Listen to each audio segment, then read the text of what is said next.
Knowing that it is God's will for me to marry you, I make a commitment to you today, in the presence of our Lord and before all these witnesses, to love you with an unconditional love.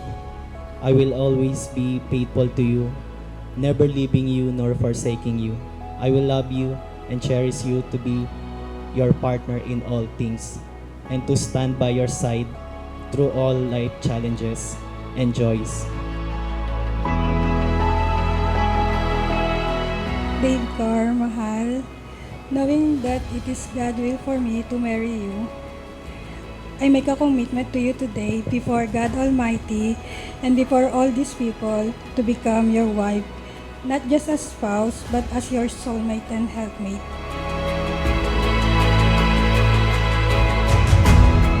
I commit myself to fulfill God's plan for my life, to provide loving leadership and spiritual covering for you and our children. I commit to co-labor with you in the building of the church and the advancement of God's kingdom until the day Jesus returns in all His glory.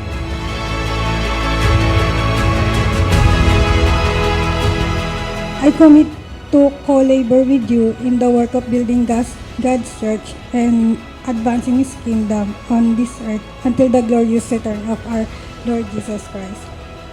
We shall work hand in hand using our God's given gift. With God as our guidance and His love as our compass, may our journey be blessed with His grace, peace, and endless joy. I love you so much, man.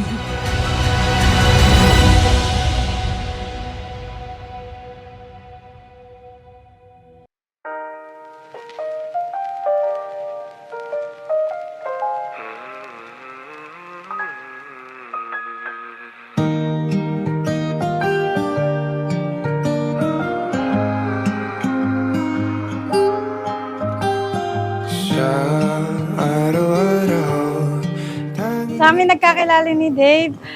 Actually, tawag dito sa jeep. Nakasabay ko siya sa jeep. First meeting namin is actually sa jeep. Di bale, hindi pa kami totally magkakilala noon. And then, nakita niya ako dun sa jeep. Di bale, dalawa lang kami nakasakay doon na papunta kami sa school. Namumukot ang ikat, walang katulad. Ikaw lang ang para sa'kin.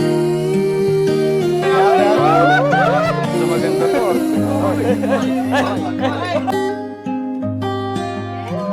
Sa'yo lang ako uuwi.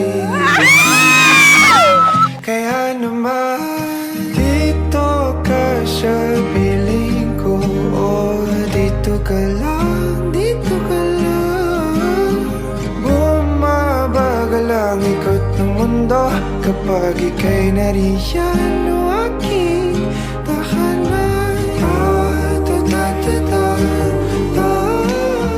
Hello, nanay, tatay. Yung bunso nyo, kakasal na.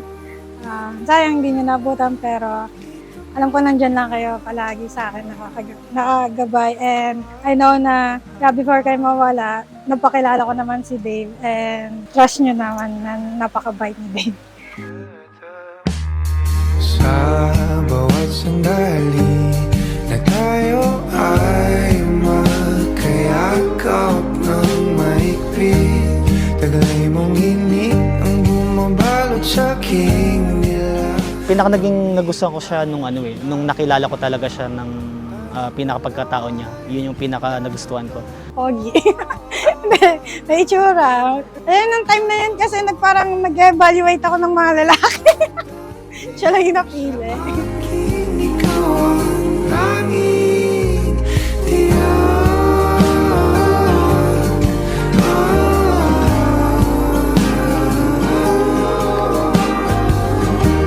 Ikaw lang, ikaw lang.